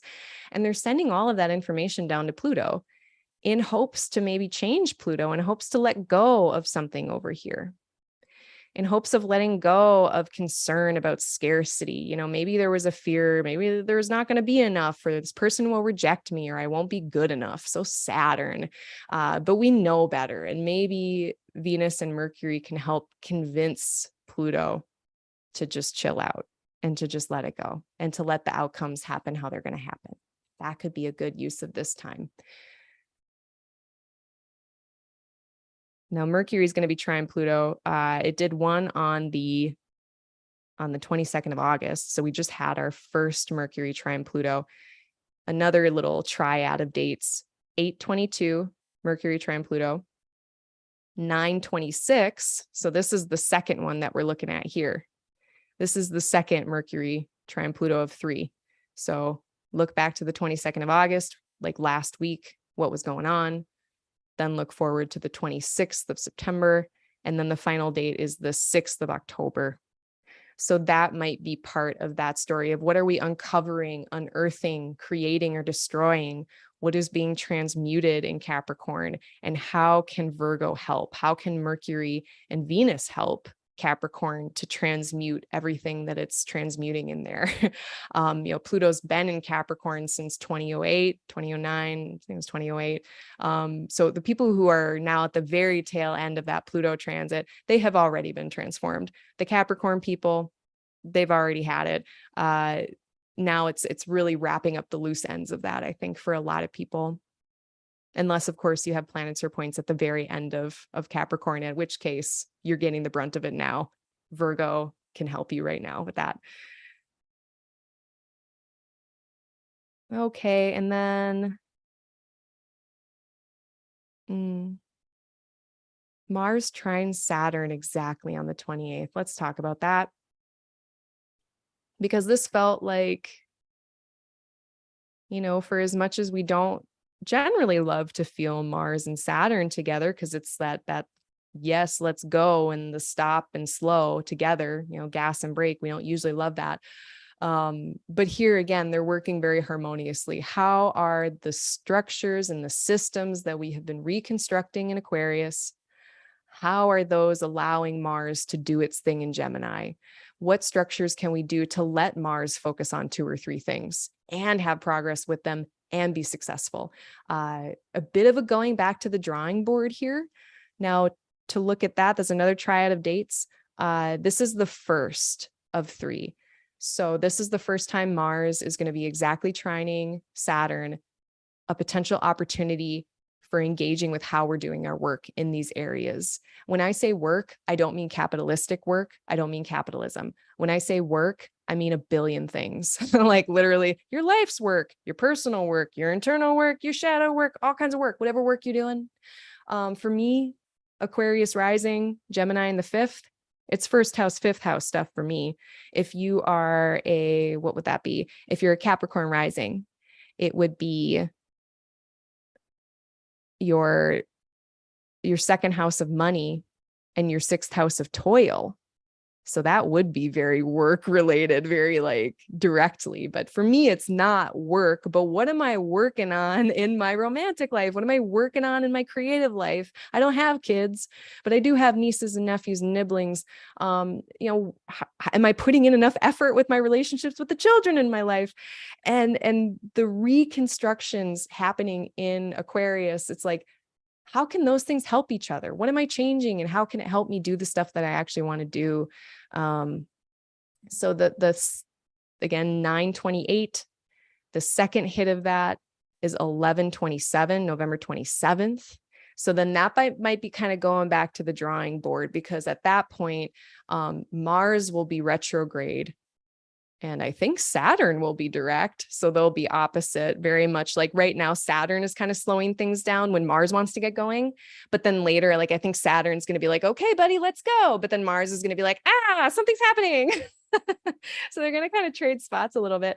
But all in all, like, Saturn always has the upper hand in this. It's hitting it by trine. It's in the upper hand position. So the structure and the limitations have the upper hand. And when it comes to Mars in a day chart, I'm personally okay with that. If you're a night chart, that might be way more annoying. And then that third date is 3/23 of 23. So again, 9/28, 11/27 of 22, and then March 23rd of 23. These are when Mars is going to be trining Saturn exactly. This does not complete in the air signs, though. So that final hit in March of next year of that trine is actually in Pisces and Cancer, which is going to be fascinating because it's dragging all of that into the next water signs. Uranus is exactly square Saturn. So that is just an injection of destabilization in this. So I'm actually very thankful to have Mars in very adaptable, flexible Gemini, because that's going to help Saturn deal with whatever wrenches are being thrown in by Uranus. I feel like Jupiter opposite Sun here is also kind of a fun thing for the month, the end of September into October. It is so just enthusiastic and jovial, and we have it across the span of this kind of like, how am I relating with the other? I think this will be a helpful thing, because we'll just have more eyes on the game, more eyes on some of our peopling. So I think the last thing we're going to discuss today will be Venus into Libra. That's going to be really nice. We got the artist coming into their studio. We've got the lawyer coming into their little office. We've got Venus ready to do their work. And again, because I know they're very close to the sun, but they're in their own home. They have their umbrella, they have their parasol, their tractor with the cab. So they are protected from the beams of the sun. So Venus is Venusing fantastically. Venus is in her place. She has all of the tools needed to do the charming, to do the diplomacy, to do the considerations and the thinking on others' behalves, conflict resolution, conflict mitigation. All of those things will be online. So if we do have messy September, I do feel like this is a bit of a cleanup crew. Smoothing things over. And then eventually we're going to have Mercury stationing direct, adding even more to the cleanup crew. So I'll take it. And Jupiter will lose a bit of its, I feel like once Venus is in here, it's like that conversation that was happening between Jupiter and Mercury, Jupiter being like, oh, hey, this is what I believe and this is what I want. And then Mercury's like, yeah, but what about this? Jupiter was, I think, the louder one in the conversation there. Now with Venus here, the Libra side of that conversation gets louder. So I think we are going to lean more at the end of the month, the very end of the month into October. We're going to start to lean more into diplomacy, more into censorship, more into being more considerate. And I mean, censorship and consideration, they're probably on a spectrum. If we go too far, again, we don't want to ever be in a position. I don't think, this is just my whole middle road thing. Extreme positions are cool for like a second. Extreme positions can be helpful, but they generally are not sustainable. And anytime we forsake everything for one thing, tell me how many times that's gone well. Like, that never goes well. So again, in this conversation, I don't think it's a good idea to just be strictly Aries or strictly Libra. We have to find some kind of middle ground. And with Mars and Gemini for this whole time, who themselves is a master orator, debater type person, that they can have a debate. Like, I don't know, there could be so much opportunity for just really great conversations and dialogues. Such a great opportunity, as long as we can just keep it simmered down enough to not overflow the pot, That's probably a good place to end. I think that's a good place to end with my notes. Let's check on this chat. Does anyone have any questions? Anything you wish we would have talked about that I did not?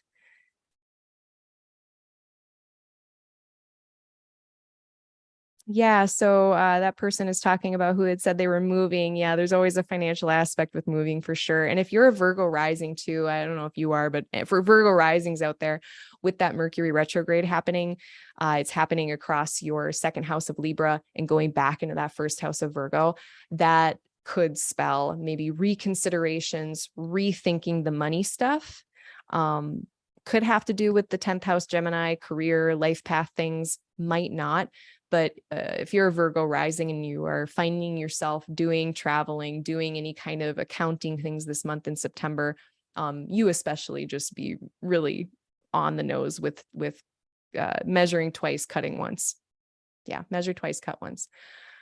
From my Gemini Mars Carpenter father. Okay. I guess last thing I want to mention. So again, if you got help out of this, hit that like button, smash that subscribe button, do all of those things, share this with your friends. There will be a recording here afterwards, of course, with closed captioning will also be added. And then like I said, my books are open. I do birth chart readings. I do elections, which technically aren't on the website, but email me if you need one. I just don't have it up officially yet. Forecasting. I do appointments for forecasting. I have shorter appointments. If you don't want to sit down with me for 75 minutes, you can sit down with me for 45 minutes and we can talk for just a little bit.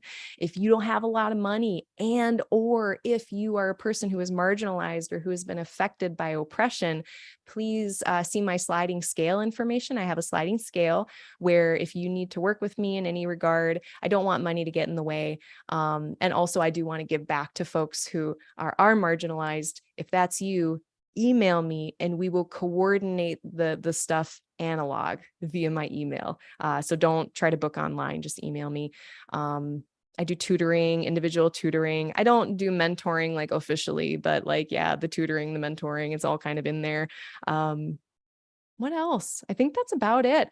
I am going to be doing my office hours just once a month for a little while here. I think I was doing it twice a month, every first and third Tuesday.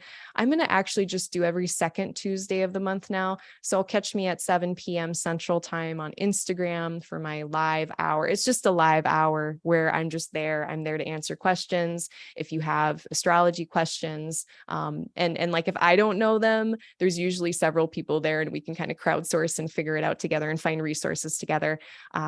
So I'm doing that. I think that's it. Let's see. There's one more question here. Someone jumped in about halfway through.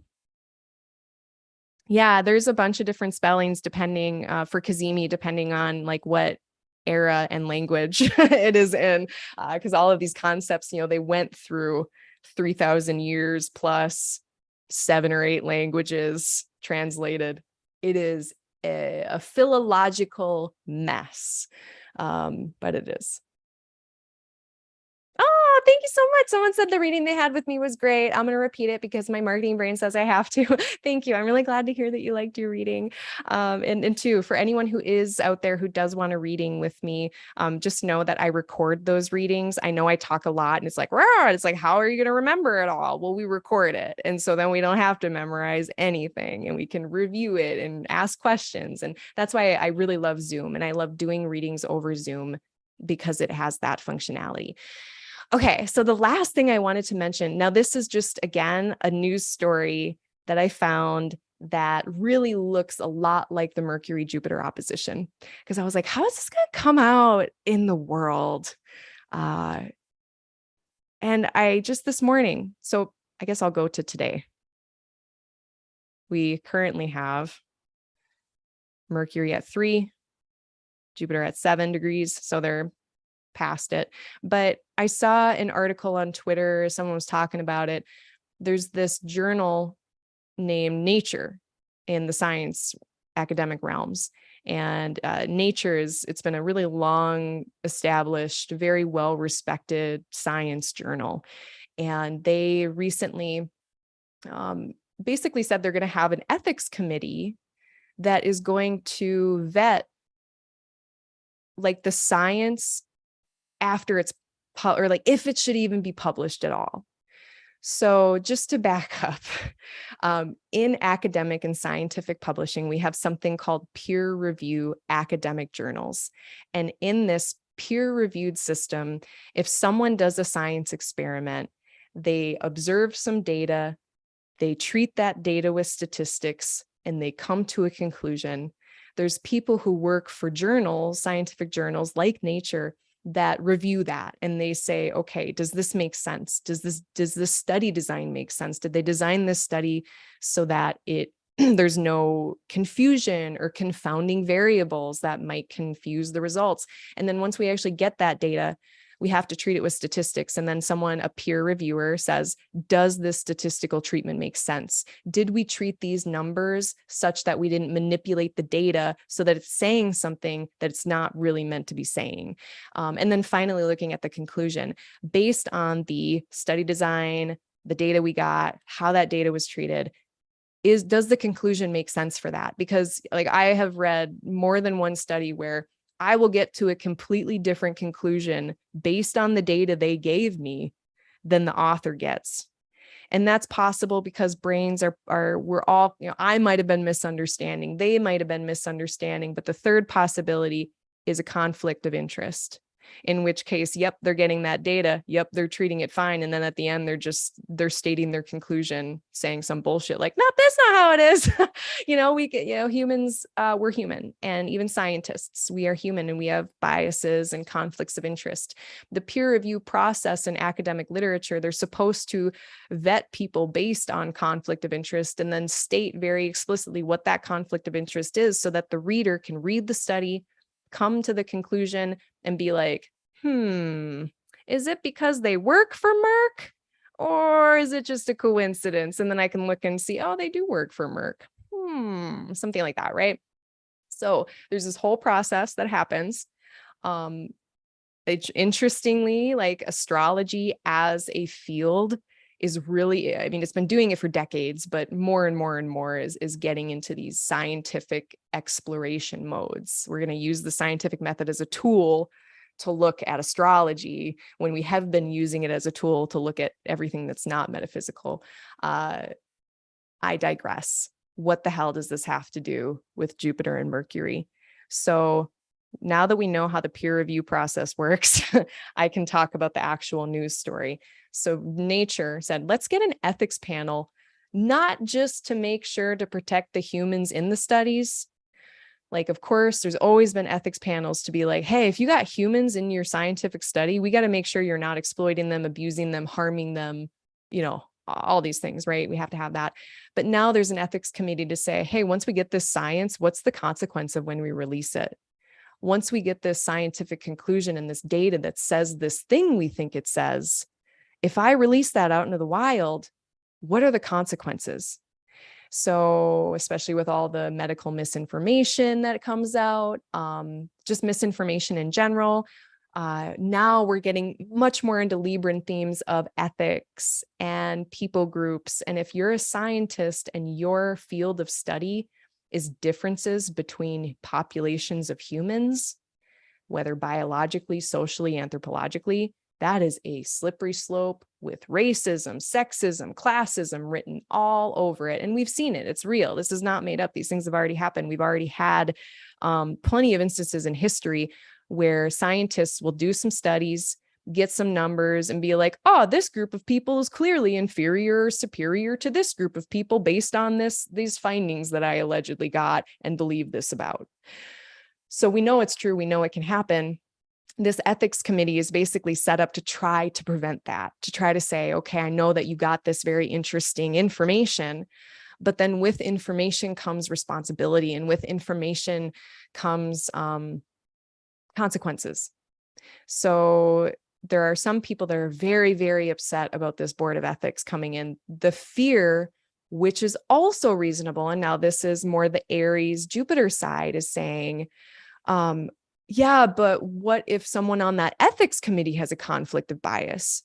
What if they're an evangelical Christian and they don't want my HPV vaccine, stuff coming out or something like that?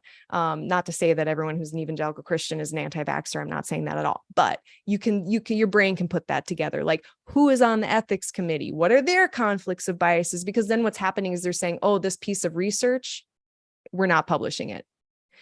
So then scientists who are like very number first, science first, materialists don't really, they're very much like, it's the truth or bust, it's info or bust, and who cares what the consequences are, and who cares about anything else?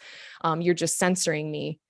That's that Jupiter in Aries, the ethics committee, and the people saying, nah, we need to make sure that we're not putting out science that is harming society. We need to make sure we're not putting out evidence that has these conclusions that may or may not even be accurate based on the evidence. But now they've told society this thing, and we can't put that toothpaste back in the tube. So I was like, wow, I read that this morning, this debate. I don't know. It's outside of my lane. I'm not a bioethicist. I'm not a peer reviewer. I just have experience in academia and experience. I've tried to publish. I failed. My paper was not accepted. It was a shitty paper, to be honest. It should not have been accepted, but I know enough, and I've been in there long enough to know, like, it's already so fucky. And I don't think it's a bad thing to add some checks and balances. So I will put in a little bit of my own opinion there. I can see Libra. We can see all the sides, right? But very much like, I guess last thing I'll say about it, this idea of non-overlapping magisteria. Kind of wonder too if it's Virgo, Pisces, or if it's Libra, Aries, I'm not sure. But this idea of non-overlapping magisteria, where there's people who feel like science has nothing to say or contribute in terms of ethics, religion, or questions of ethics. And on the other side, ethics and religion have nothing to say or contribute in terms of scientific exploration. And I think that's a Venn diagram, actually. I think that there's a middle ground of that. I think we see it in society. I think society is very complex. I think there's a dynamic between these things that are very, very complex. So yeah, like ethics and science, I don't think they are totally separate in terms of investigation. I think we can investigate ethics with science. I think we can use science to investigate ethics and back and forth and stuff. But this idea that we shouldn't have any overlap of any of these worlds doesn't really make any sense to me. And that's kind of the vibe I'm getting from some of these very angry scientists who are like, how dare you? It's like, yeah, the world is more complicated. And I know, like, oh boy, if you're into science and you're like into that little niche and that complex world, it's like you think that you have this understanding of how complex things are. But if you only have a narrow focus, you're never getting the total perspective of really how complex things are. So be watching. I'm going to be watching that story. I'm going to be watching that. That's going to become more and more of a thing, I'm sure. And we'll be watching that throughout the next month. So with that, I'm going to stop this share. Here's me. Here's my binoculars. Here's my new apartment. Wow, here I am. Okay, so again, if you really enjoyed this, if you got something out of this, please hit those buttons. Sign up for the newsletter, get a reading, come say hi at office hours. If all else fails, email me. I hope you're doing so well. I hope everyone's having a great summer. If you're in the Northern Hemisphere, great winter in the Southern Hemisphere. I hope you're all well. Stay safe, be careful, wash your hands, wear masks, do all the things. Okay. All right. I love you. Bye.